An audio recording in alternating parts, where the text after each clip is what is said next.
Elena Davies stared at the stack of envelopes on her kitchen table, her stomach twisting into familiar knots as she recognized the return addresses from 3 different collection agencies. 2 years after Marcus had walked out of her life, his financial disasters still haunted her mailbox like persistent ghosts. She had co-signed loans she barely understood, trusted when she should have questioned. And now, at 28 years old, she spent every spare dollar chipping away at debts that weren't even hers. The bakery she managed barely paid enough to cover her own rent, let alone the $23,000 still owed to various creditors who didn't care that the man who had spent the money was long gone. She opened the first envelope with shaking hands, expecting another threatening notice about missed payments. Instead, she found a statement showing a 0 balance. Her heart skipped. A mistake, surely. Collection agencies didn't just forgive debts. She tore open the second envelope, then the third. Both showed the same thing: paid in full, accounts closed. Elena's hands trembled as she reached for her phone, dialing the number on the first statement. "I need to understand what happened to my account," she said when the representative answered. "It says it's been paid off, but I didn't make any payments this month." The woman on the other end clicked through her computer. "Yes, madam. The balance was settled in full on March 15th by a third party. The debt is completely cleared from your record. Who paid it?" "I'm sorry, but that information is confidential. The payment was made with the request for anonymity." Elena hung up after calling the other 2 agencies and receiving identical answers. Someone had paid off all her remaining debt, all $23,000, gone. The relief she should have felt was overshadowed by confusion and a creeping sense of unease. Who would do this? Her parents barely scraped by on their own. Her sister was a graduate student drowning in her own loans. She had no wealthy friends, no secret benefactors. She tried to push the mystery from her mind as she headed to work at Flour and Grace Bakery, but it nagged at her throughout the day. Between kneading dough and managing the morning rush, she found herself distracted, replaying every interaction from the past few months, searching for clues. Earth to Elena, her assistant baker, Tasha, waved a flour-covered hand in front of her face. "You've been staring at that croissant dough for 5 minutes. Something wrong, just distracted," Elena admitted, shaking her head. "Something weird happened this morning." She didn't elaborate. How could she explain that someone had secretly paid off a massive debt without sounding completely crazy? Instead, she threw herself into work, focusing on the upcoming weekend orders and the new raspberry tart recipe she'd been developing. 3 months passed. Spring turned into early summer, and Elena tried to move forward with her life. Without the crushing weight of debt payments, she could actually breathe. She started saving money for the first time in years. She took herself out to dinner occasionally. She even began thinking about eventually opening her own bakery, a dream she'd buried under financial anxiety. But the mystery never quite left her mind. Who had done this for her? And why? The answer arrived on a humid Tuesday in June, completely by accident. Elena had agreed to help her friend Rachel set up for a charity gala at the Meridian Hotel, one of the city's most prestigious venues. Rachel worked in event planning and had promised Elena some extra cash for helping with the setup. What she hadn't mentioned was that the event was hosted by Sterling Industries, one of the largest manufacturing companies in the region.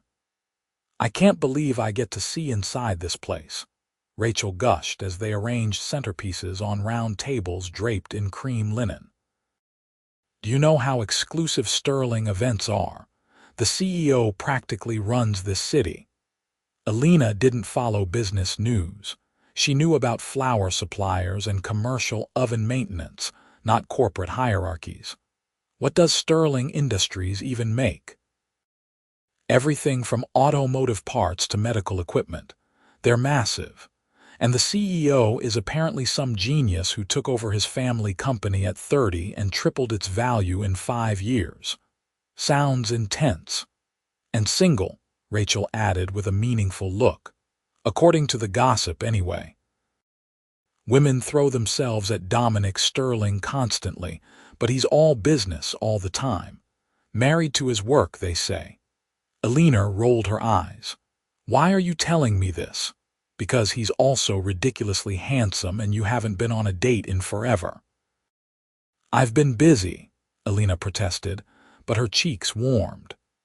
The truth was, after Marcus, she'd built walls around her heart so high she could barely see over them.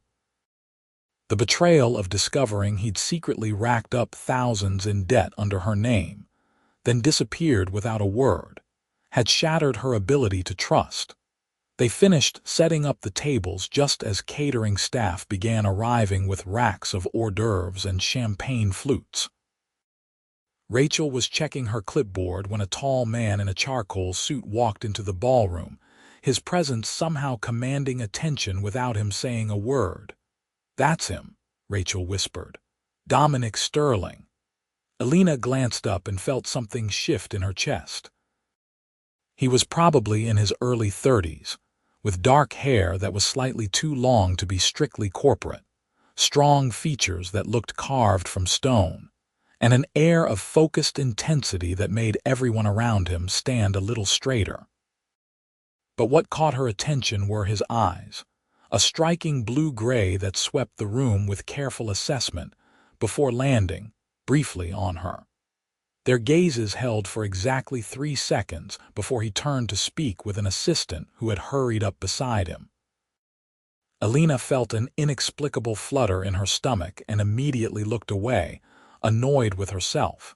She didn't do instant attraction. She especially didn't do instant attraction to wealthy CEOs who existed in a completely different universe than her own. "Come on," Rachel said, tugging her arm.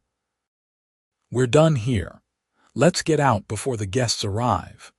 They were heading toward the service exit when Rachel realized she'd left her tablet on one of the tables. "Go ahead, I'll catch up," she told Elena. Elena pushed through the heavy door into a service hallway and nearly collided with someone coming from the opposite direction. Strong hands caught her arms, steadying her, and she looked up into those blue-gray eyes. "Sorry," she said quickly, stepping back. "Wasn't watching where I was going." "No harm done." His voice was deep, with a slight roughness that suggested too many late nights and not enough sleep. He released her arms but didn't move away. "You're with the event setup, just helping a friend. I'm not usually in places like this." The corner of his mouth lifted slightly. "Neither am I, if I'm being honest. I'd rather be anywhere but a fundraising gala." "Then why host one?" "Because the charity does good work, and apparently my presence convinces people to open their wallets." He said it without arrogance, more like he was stating a simple fact that mildly frustrated him. "I'm Dominic, Elena." She shook his extended hand, noting the calluses on his palm, not what she'd expected from a CEO. "Shouldn't you be in there doing the mingling thing?" "I have 15 minutes before I'm required to perform," he said, and there was something in his tone that made her smile despite herself. "Are you attending tonight?" "Definitely not. This is way outside my price range." "What do you do?" "I manage a bakery. Flour and Grace, over on Westwood." Something flickered in his expression, there and gone so quickly she wasn't sure she'd seen it. "I know that place, best croissants in the city. You've been there a few times." He checked his watch and she saw a flash of what looked like regret. "I should get back." "It was nice meeting you, Elena." "You too."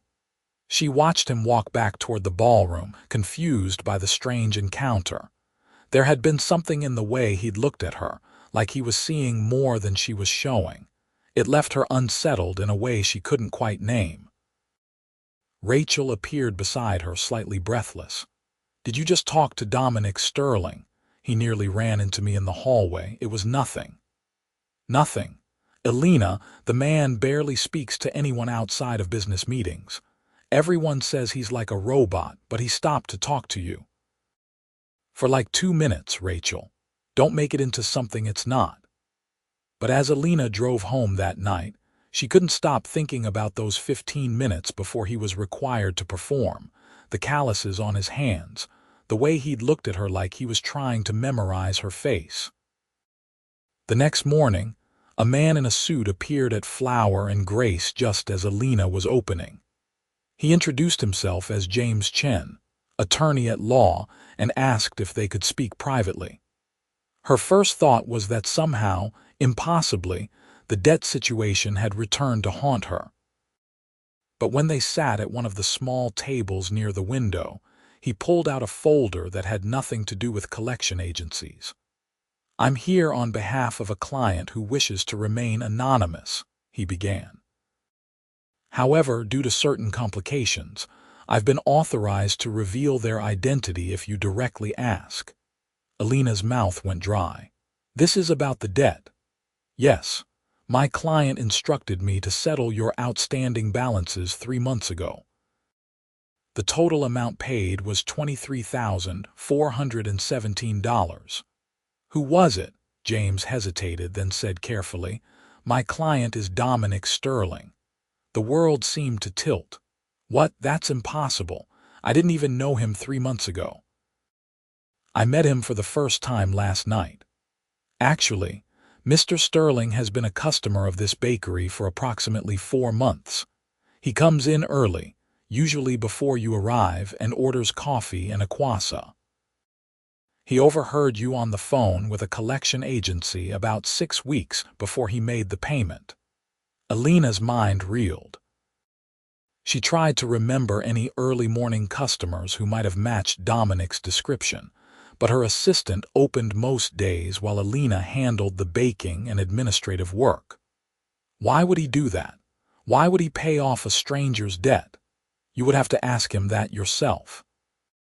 "I'm simply here to provide documentation of the transaction and to inform you that Mr. Sterling has no expectation of repayment. The debt settlement was a gift, with no strings attached." After James left, Elena sat in the empty bakery as the morning sun streamed through the windows, trying to process what she'd learned. A man she'd met for 2 minutes had paid off her debt after overhearing a single phone call. It didn't make sense. People didn't do things like that. There had to be an angle, a catch, something he wanted in return. She thought about his eyes in the hallway, the way he'd looked at her. Had he known then who she was? Had the whole encounter been staged? The questions burned in her mind all day. By the time she closed the bakery that evening, she'd made a decision. She needed answers, and there was only one person who could give them to her. Getting access to Dominic Sterling, however, proved more difficult than expected. She looked up Sterling Industries and called their main number, only to be transferred 3 times before reaching an executive assistant, who politely but firmly informed her that Mr. Sterling's schedule was completely booked for the foreseeable future.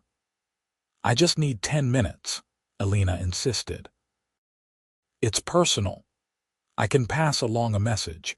Elena hesitated. What could she say that wouldn't sound insane? Finally, she settled on, "Tell him Elena from Flower and Grace needs to speak with him about a recent legal matter. He'll understand." 2 hours later, her phone rang with an unfamiliar number. When she answered, she heard that rough, deep voice. "Elena, I understand you've been trying to reach me. You paid my debt." The words came out sharper than she intended. "Why?" Silence stretched across the line. Then, "Can we meet in person?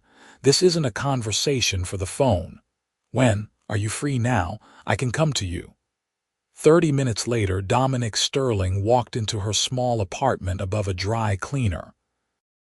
He looked different in jeans and a simple black shirt, more human somehow, though he still carried that aura of controlled power that seemed to fill whatever space he occupied.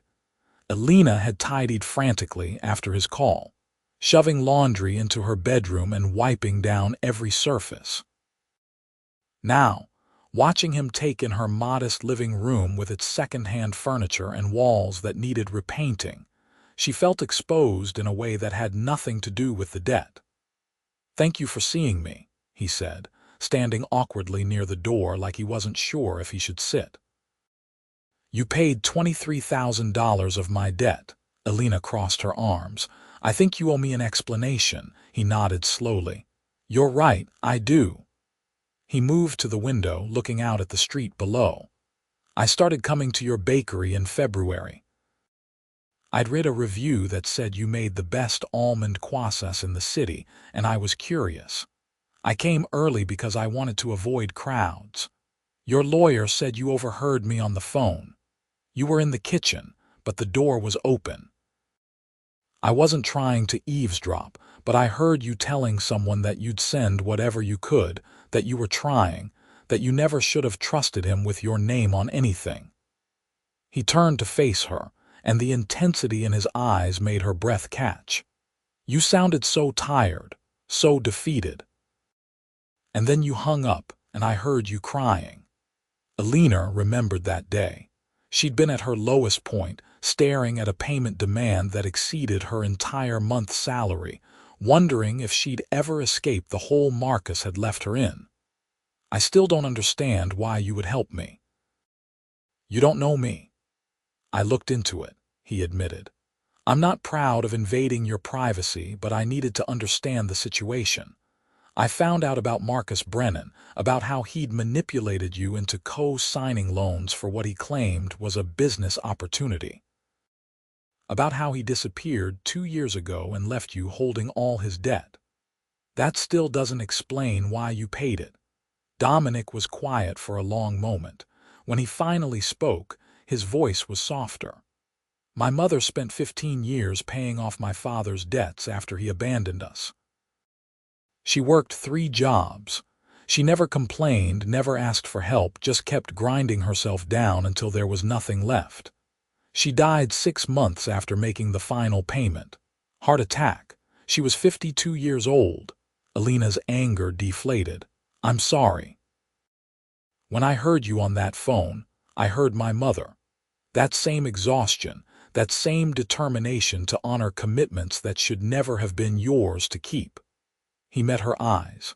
"I have more money than I could spend in 10 lifetimes. $23,000 is nothing to me. But to you it was everything, so I paid it. I didn't want recognition or thanks, I just wanted you to be free of it. You should have told me, maybe, but I thought if you knew, you'd feel obligated to pay me back, and that would defeat the entire purpose." A slight, sad smile crossed his face. "I wasn't expecting my lawyer to tell you. He did that without my authorization, though I understand why." Elena sank onto her couch, her mind spinning. "This is insane. People don't do things like this." "Some people don't," he corrected gently. "I did." She looked up at him, this powerful man who had quietly changed her life without asking for anything in return, and felt something crack open in her chest. Not love, not yet, but the possibility of it. The terrifying, fragile possibility. "Thank you," she said finally. "I don't know how to even begin to express what this means to me, but thank you. You don't have to thank me." He moved toward the door, and she realized he was planning to leave. The thought sent an unexpected spike of panic through her. "Wait," she said, standing quickly. "Would you like some coffee? I make terrible coffee, but I have excellent pastries. Occupational perk." The smile that transformed his face was worth every moment of confusion and anger she'd felt. "I'd like that very much." They sat at her tiny kitchen table until nearly midnight, drinking terrible coffee and eating day-old croissants, while talking about everything and nothing. Elena learned that he'd taken over Sterling Industries at 30 when his uncle retired, that he worked 16-hour days because he didn't know what else to do with himself, that he'd built the company into an empire partly out of ambition, and partly out of a desperate need to ensure he'd never be financially vulnerable the way his mother had been. He learned that she'd fallen in love with baking at 14 when her grandmother taught her to make bread, that she dreamed of opening her own place someday, but was terrified of failing, that Marcus had nearly destroyed not just her finances, but her ability to trust her own judgment. "I should have seen the signs," she admitted. "Everyone told me he was using me, but I thought I knew better. I thought love meant giving someone the benefit of the doubt." "Love should mean trust," Dominic said quietly, "but trust has to be earned. He manipulated you, that's not your failure. It's his. My therapist says the same thing. Most days I even believe it, but not all days." "Not all days," she agreed. When he finally left, well past midnight, Elena stood at her window and watched his car pull away from the curb, a sleek black sedan that probably cost more than she'd earned in her entire life. The gulf between their worlds felt impossibly wide. And yet, for a few hours, sitting at her scarred kitchen table, it hadn't felt wide at all. Over the following weeks, Dominic became a regular fixture in her life. He still came to the bakery early, but now Elena made sure to be there, arriving before dawn to start the baking so she could take a break when he showed up at 6:30. They fell into a routine: coffee and whatever she'd pulled fresh from the oven, 20 or 30 minutes of conversation before the morning rush began and his workday called him away. She learned his coffee order by heart: black, no sugar, hot enough to burn. She learned that he read constantly, everything from business journals to fantasy novels. She learned that he had a dry sense of humor that caught her off guard and made her laugh when she least expected it. He learned that she hummed when she baked, that she had strong opinions about butter quality, that she gave leftover pastries to the homeless shelter 3 blocks away.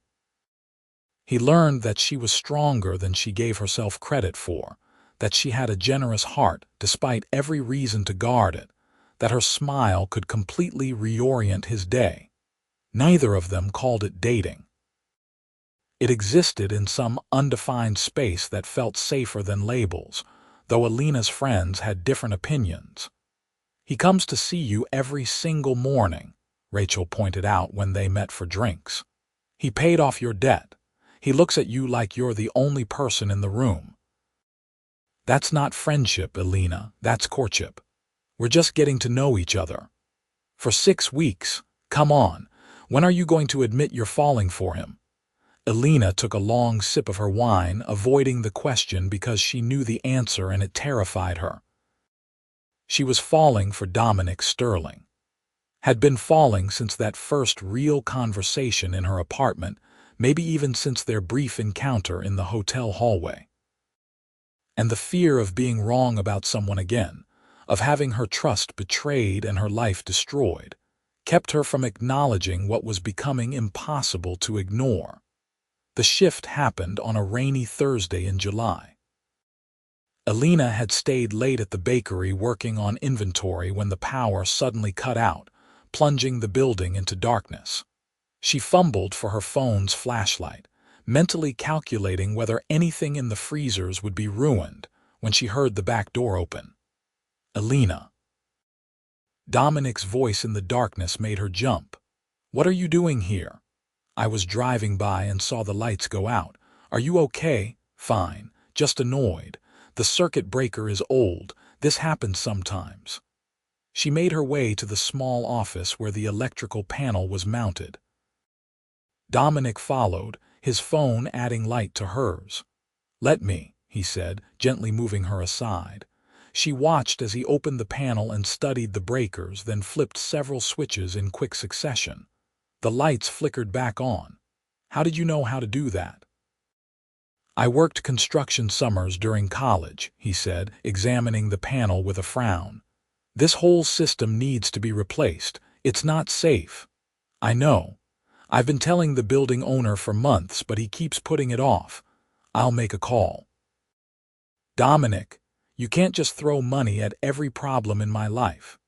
He turned to face her in the small office space, close enough that she could see the water droplets on his shoulders from the rain, smell the subtle scent of his cologne. "I'm not trying to fix your problems. I'm trying to keep you safe. There's a difference." "Is there?" The words came out softer than she intended. They were standing too close, the air between them charged with something that had been building for weeks. "Elena." Her name on his lips sounded like a question and an answer at once. "I need you to understand something. The debt, the circuit breaker, none of that is about obligation or control. I do these things because I care about you. Because I wake up thinking about whether you've had coffee yet and go to sleep wondering if you're okay. Because you've become the best part of my day and I'm terrified of doing something that will make you push me away." Her heart hammered against her ribs. "Why would I push you away?" "Because I'm falling in love with you, and I know you're not ready to hear that. I know you're still healing from what he did, but I can't keep pretending this is casual friendship when I think about you constantly." Elena's breath caught. Every self-protective instinct screamed at her to step back, to make a joke, to deflect. But she was so tired of being afraid. "What if I told you I think about you constantly too?" Hope flared in his eyes. "Then I'd ask if I could kiss you. You don't have to ask." He closed the distance between them carefully, giving her every opportunity to change her mind. When his lips finally met hers, it was gentle at first, almost tentative. But then her hands slid up to his shoulders and his arms wrapped around her waist, and the kiss deepened into something that felt like coming home and leaping off a cliff simultaneously. When they finally broke apart, both breathing hard, Dominic rested his forehead against hers. "I've wanted to do that since the moment I saw you in that hotel hallway. You should have. You would have thought I was insane." "I already thought you were insane," she said, smiling. "Who pays off a stranger's debt? Someone who recognized something extraordinary when he saw it." They stood there in the office of her bakery while rain drummed against the windows, holding each other like they could keep the rest of the world at bay through sheer will. Elena felt the last of her walls crumbling, scary and liberating in equal measure. "I'm scared," she admitted quietly, "of trusting this, of trusting myself. I know, we'll go as slow as you need. What if slow isn't actually what I want anymore?" He pulled back to look at her, searching her face. "Then we'll figure it out together. But Elena, I need you to know that I'm in this. Whatever this becomes, I'm completely in this." "Okay," she whispered. "Me too." They left the bakery together that night, running through the rain to his car. He drove her home and walked her to her door, kissed her goodnight like he had all the time in the world, and didn't push for more even though she could see the want in his eyes. Over the next few months, Elena discovered what it meant to be with someone who treated love like a partnership instead of a transaction. Dominic never made decisions for her, never assumed he knew what she needed. When the building owner continued to ignore the electrical issues, Dominic helped her research other locations and review commercial lease agreements, but he let her make the final calls. When she decided to start planning her own bakery in earnest, he connected her with his financial advisor, but didn't try to simply bankroll the venture. "You need to build this yourself," he told her when she asked why he wasn't just offering to invest. "Not because I don't believe in you, but because you need to prove to yourself that you can. I'll help however you want, but this is your dream. I won't take that from you by making it easy." She loved him for understanding that, for understanding her. They spent evenings at his penthouse apartment, which was predictably luxurious but surprisingly warm, filled with books and art that he'd collected not for status, but because they meant something to him. They spent weekends at her small place, which he insisted had better natural light and made the best backdrop for lazy Sunday mornings. Elena met his small circle of close friends and his uncle, the retired CEO who had raised him after his mother died. She saw the way Dominic's face softened when he talked about his mother, the way he still carried guilt for not being able to save her, even though he'd been 17 and powerless. He met her parents and her sister, charming them effortlessly while somehow never making them feel the economic disparity between their worlds. He asked her father about his carpentry work with genuine interest, and engaged her mother in an hour-long conversation about community organizing. Her sister pulled Elena aside and whispered, "If you don't marry him, I'm going to question your sanity." "We've only been together 4 months, Elena protested, but her cheeks flushed. "So, when you know, you know." The thing was, Elena did know. She knew it when Dominic showed up at the bakery at 3 in the morning because she'd mentioned wanting to test a new recipe, and he wanted to help.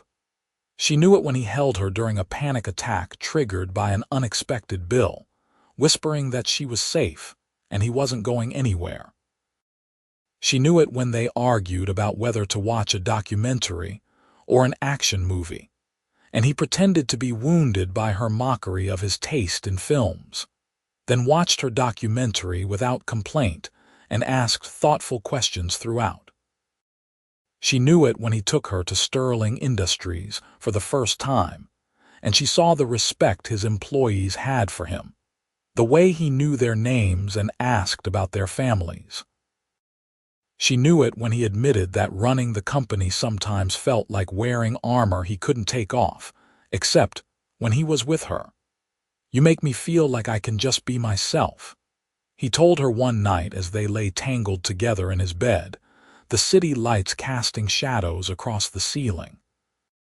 "Not Dominic Sterling, CEO, just Dominic."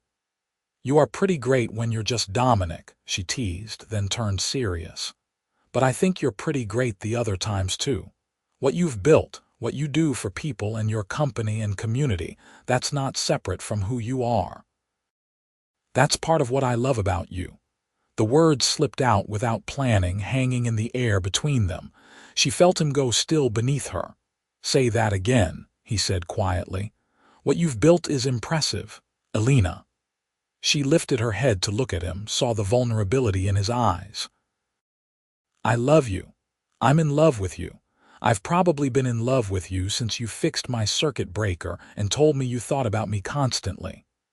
The smile that broke across his face was pure joy. He rolled them over so he was bracing himself above her, looking down with such tenderness it made her throat tight. "I love you. I've been in love with you since I overheard you in your bakery, fighting so hard to keep your head above water. I loved your strength. And then, I got to know you and fell in love with your kindness and your passion and the way you hum when you're happy and the fact that you give away pastries because you can't stand the thought of wasting food when people are hungry." He kissed her then, deep and slow, and she felt it in every cell of her body. This was what love was supposed to feel like. Safe and thrilling, grounding and elevating, a choice they made every single day. 8 months after Dominic had paid off her debt, on a cold February morning that reminded Elena of when they'd first begun orbiting each other's lives, he showed up at the bakery carrying a folder. "I have something for you," he said, looking nervous in a way she'd never seen him. "If this is another electrical safety inspection, I already had the new system installed, thanks to your very thorough recommendations. It's not that." He set the folder on the counter between them. "Open it." Inside, she found architectural drawings for a bakery. Not just any bakery, but her bakery, the one she'd been describing to him in fragments and dreams. 2 stories, industrial-sized kitchen, a cafe space with floor-to-ceiling windows and tables made from reclaimed wood.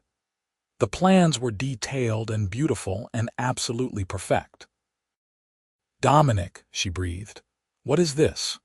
"There's a building 3 blocks from here. The owner is willing to sell. I hired an architect to draw up plans based on everything you've told me about what you want. But Elena, look at the last page. She flipped through the detailed drawings to find a document. A deed, she realized, made out in her name. You bought me a building. Her voice came out strangled. No, I bought a building and I'm giving you first right of purchase. The price is listed there. It's slightly below market value because the owner owed me a favor, but it's a real price. You can get a business loan which you'll qualify for now that your credit is clean. Or you can find investors. Or you can save for a few more years. The building isn't going anywhere. I've put it in a trust that will hold it for you for up to 5 years. Elena stared at him. Why would you do this? Because you need a place for your bakery, and this one is perfect. Because I want to support your dreams without taking them over. Because I love you and I believe in you and I wanted to give you options, not obligations. He took her hands. I know how important it is to you to build this yourself. So build it. I'll be here cheering you on, helping however you want, but this is yours, Elena. You just have to decide you want it. Tears blurred her vision. I don't know what to say. Say you'll think about it. Say you'll look at the space. Say something because you're crying and I'm terrified I miscalculated and overstepped and ruined everything. She laughed through her tears and threw her arms around his neck. You didn't ruin anything. This is the most thoughtful, amazing, overwhelming thing anyone has ever done for me. I love you so much. He held her tight, and she felt the tension leave his body. I love you too, more than I thought I could love anyone. They looked at the building together that afternoon. It was perfect. High ceilings, good bones, located in a neighborhood that was growing but not yet gentrified beyond recognition. Elena could see her entire vision coming to life in the empty space. She could see customers at tables, smell bread baking, hear the morning rush and evening conversations. She met with a business advisor the following week, started working on a proper business plan, applied for loans. It was terrifying and exhilarating. Dominic was there for every milestone, every decision, every moment of panic when she was convinced she was going to fail. But he never tried to take over, never suggested he could just solve her problems with his checkbook. You've got this, he'd tell her. I know it's scary, but you're one of the most capable people I've ever met. You survived Marcus. You survived crushing debt. You built someone else's bakery into a neighborhood institution.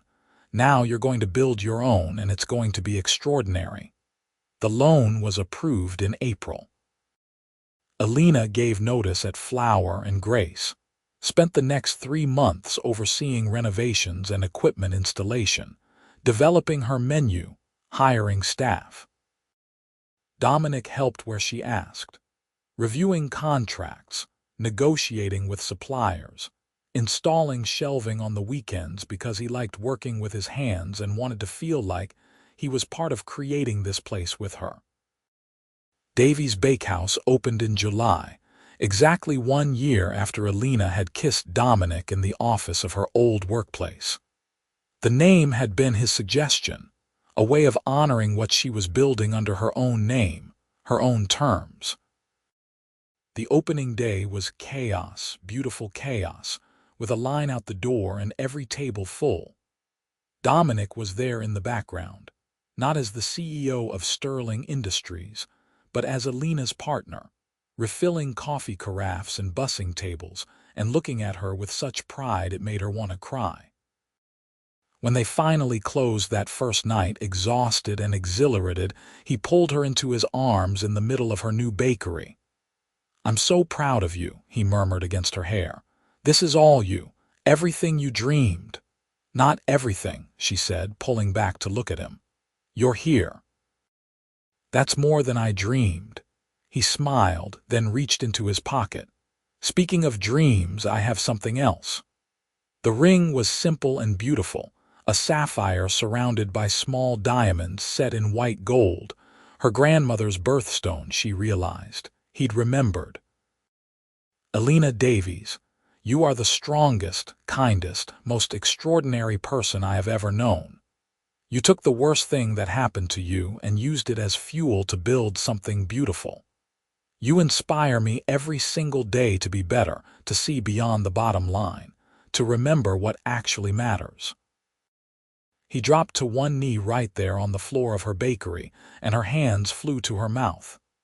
"I want to spend the rest of my life supporting your dreams and building new ones together. Will you marry me?"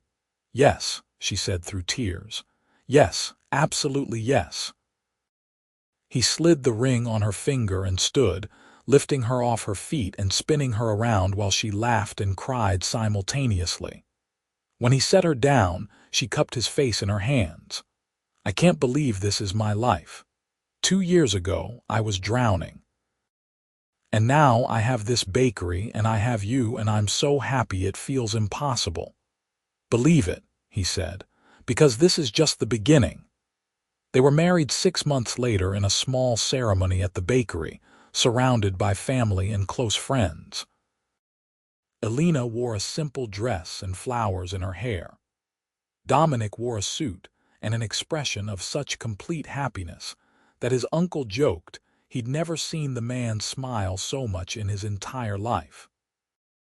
For their first dance, they swayed together in the space where Elena baked every morning, where she'd built her dream from the ground up, where Dominic had proposed surrounded by the smell of bread and possibility. "Thank you," she whispered. "For what?" "For hearing me that day. For caring. For giving me a chance to save myself." He pulled back to look at her. "Elena, you saved yourself. I just paid some bills. Everything else, everything that matters, that was all you." "We saved each other," she corrected. "You needed someone to remind you that you're more than your company. I needed someone to show me I could trust again. We found each other at exactly the right time. Or maybe I found you and just refused to let go," he teased. "That too." The bakery thrived. In their first year, they expanded the cafe space and hired 3 more bakers. Elena developed a reputation for her innovative flavor combinations and her commitment to using local suppliers. She started a program offering job training to people recovering from financial hardship, remembering what it felt like to be trapped by circumstances beyond your control. Dominic continued running Sterling Industries, but he cut back his hours, learning to delegate and trust his team. He and Elena bought a house together, something between his penthouse and her apartment, with a big kitchen and a yard and enough space to grow. On their first anniversary, Elena woke to find Dominic already up, sitting at their kitchen table with coffee and a folder. She groaned. "If that's another building you bought, I'm going to need more coffee first," he laughed. "Not a building, something else." Inside the folder were bank statements, not hers, but records showing regular deposits to an account she didn't recognize. "What is this?" "Remember when you started that job training program at the bakery? I was inspired. I started a foundation through Sterling Industries. We identify people crushed by debt they didn't create, medical bills, predatory loans, things like that. And we help them. Sometimes it's financial counseling. Sometimes it's connecting them with resources. And sometimes, when it makes sense, we pay off the debt." Elena looked up at him, tears already forming. "Dominic, you changed my life, Elena. You taught me that success isn't just about building wealth. It's about using what you have to make things better. I've helped 11 people so far. It's not much in the grand scheme of things, but to them, it's everything." She set down the folder and moved to sit in his lap, wrapping her arms around him. "It's perfect. You're perfect. I'm really not, but you make me want to be better. You are better. You're the best man I know." 2 years into their marriage, on a spring morning that smelled like rain and fresh bread, Elena told Dominic she was pregnant. He cried, actually cried, and held her so tight she had to remind him to breathe. Their daughter was born in December, a week before Christmas. They named her Margaret, after Dominic's mother, with Elena's grandmother's name as her middle. Maggie, they called her, and she had her father's eyes and her mother's determination. Elena cut back her hours at the bakery but never stopped baking. She'd bring Maggie in with her sometimes, setting up a playpen in the office so the baby could nap while Elena worked on new recipes. Dominic would stop by on his way to work, just like he had all those years ago, for coffee and a kvass, and 20 minutes with his family. On Maggie's first birthday, they gathered at the bakery for a small party. Rachel was there with her wife and their adopted son. Elena's parents and sister came. Dominic's uncle held Maggie and told her stories about her grandmother, tears in his eyes. As Elena watched Dominic help their daughter smash her birthday cake with gleeful abandon, she thought about that morning she'd opened those envelopes and discovered her debt was gone. How frightened and confused she'd been. How impossible it had seemed that something so devastating could simply be erased. She'd spent so long thinking of that debt as a curse, the worst thing that had ever happened to her. But in a strange way, it had led her here. To Dominic, to the bakery, to this life she'd built from the ashes of her worst experience. "What are you thinking about?" Dominic asked, appearing beside her with Maggie on his hip, both of them covered in frosting. "Just how lucky I am." "Pretty sure I'm the lucky one. We can both be lucky." He kissed her, soft and sweet, while their daughter grabbed at both their faces with cake-covered hands. Deal. 3 years later they had a son, Nathan, who had Elena's dark hair and serious expression. The bakery expanded to a second location. Dominic's foundation had helped over 200 people. They bought a bigger house with more yard space and adopted a dog that Maggie named Muffin. Life wasn't perfect. They argued about whose turn it was to handle the morning chaos, and whether Dominic worked too much, and how to manage 2 small children and 2 demanding careers. But they always came back to each other, always chose partnership over pride, always remembered what it had taken to find each other in the first place. On their 10th anniversary, Dominic took Elena back to that hotel hallway where they'd first met. "I remember standing right here," he said, "and thinking you were the most beautiful woman I'd ever seen. And then you spoke, and you were funny and real, and I walked away kicking myself for not asking for your number." "We found our way," Elena said, lacing her fingers through his. "We did. And I'd do it all again, every single moment, just to end up right here with you." She pulled him close. "I love you. I loved you when you were a stranger who paid my debt. I loved you when you showed up in my apartment to explain. I loved you when you gave me that building and trusted me to make something of it. I love you now, standing here with 10 years of history and a whole future ahead of us." "Forever," he said. "That's how long I'm planning to love you. Forever sounds perfect." They kissed in that hallway, older and wiser, and so incredibly grateful for the strange twist of fate that had brought them together. For the overheard phone call and the impulsive generosity, and the courage it had taken to trust again.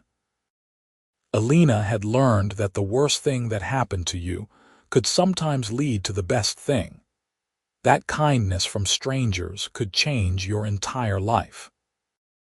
That love, real love, was about showing up every day and choosing each other, again and again, through debt and dreams and everything in between. And as she stood in her husband's arms, thinking about their children at home with her parents, about the bakery that bore her name and the foundation that bore his mother's memory, about all the beautiful, ordinary moments that had built their extraordinary life together, she knew without question that she was exactly where she was meant to be. The debt had been paid off 3 months before she found out, but the gift of that payment had been repaying itself every day since. In trust rebuilt, in dreams realized, in a family created from the ashes of past pain. In a love that had started with a stranger's generosity and grown into something that would last the rest of their lives. They left the hotel and drove home together, hands linked across the console, already planning their next 10 years. More children, maybe. Expansion for the bakery. New initiatives for the foundation. But mostly just more of this. Partnership laughter. The quiet joy of building a life with someone who saw all of you and loved you anyway. Elena thought about the girl she'd been at 28, drowning in debt and fear and shame. She wished she could go back and tell her that it would be okay, that a stranger would hear her crying and decide to help, that this stranger would become the love of her life, that every terrible thing she'd survived would lead her exactly where she needed to go. But maybe that girl wouldn't have believed her. Maybe she needed to walk through the fire to appreciate the warmth on the other side. So instead, Elena just held Dominic's hand and drove toward home, toward their children and their dog and their beautiful, hard-won, absolutely perfect life. The debt was long paid. The real treasure was everything that had come after.